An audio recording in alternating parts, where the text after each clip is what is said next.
Alors que Dieu est une figure exclusive, le Tao laisse indéfiniment passer. Si l'on trouve de part et d'autre le thème de la voie, il ne s'agit pas en Chine d'une voie qui mène vers une terre promise, un salut, mais de la voie de la viabilité. Sa fonction est de faire communiquer, sa vertu est la non-obstruction. C'est pourquoi la tradition taoïste prendra son évitement dessus.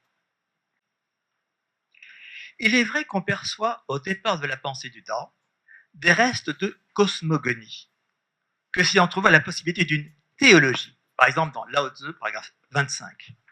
Une fonction première se voit isolée et personnifiée, voire, comme pour le dieu ontologique, elle commence à s'absolutiser dans ses prédicats. Le Tao est frappé de la même innommabilité que Dieu.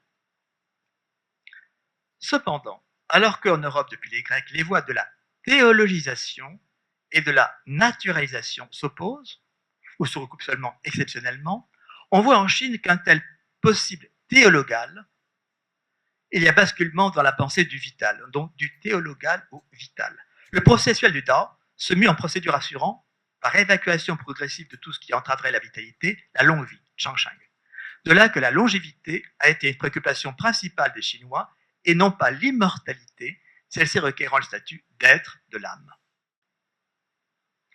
Il y a cependant un questionnement au sein du naturalisme qui reconduirait la possibilité de Dieu dans son principe. La question du qui, notamment dans le chapitre Tianyun de Zhuangzi. Qui fait cela? Qui préside à cet ordre? Ce qui, une fois posé, ne porterait-il pas d'emblée à la personnification divine?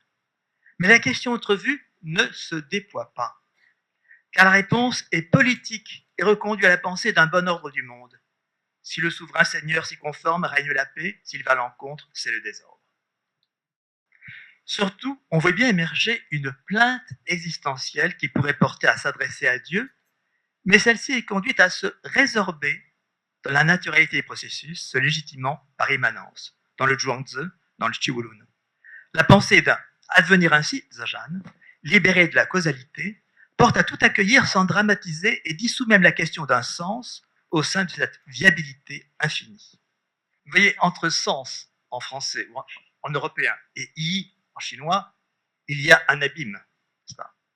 Parce que sens, la question du sens, c'est donc la question qui n'en finit pas d'être appelée un déchiffrement, alors que dans i en chinois, il n'y a pas ça du tout.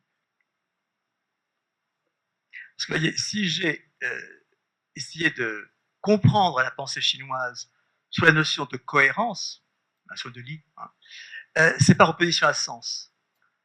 Et ce que porte l'idée de Dieu en Europe, c'est l'idée d'un sens infini, d'un sens dont le déchiffrement ne s'arrête point, d'un sens qui reste en question, en suspens, et qui n'est pas résorbable. Vous voyez, penser, c'est s'interroger soi-même.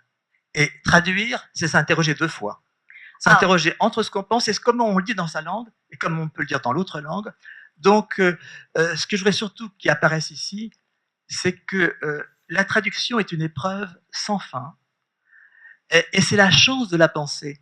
Parce que traduire, c'est se forcer à réinterroger ce qu'on pense, et donc c'est l'opération ou l'épreuve la plus radicale, puisque on ne sait pas comment on pense. On ne sait comment on pense que quand on traduit, et qu'on est donc conduit à interroger en amont ce qu'on pense par rapport à la langue dans laquelle on le dit.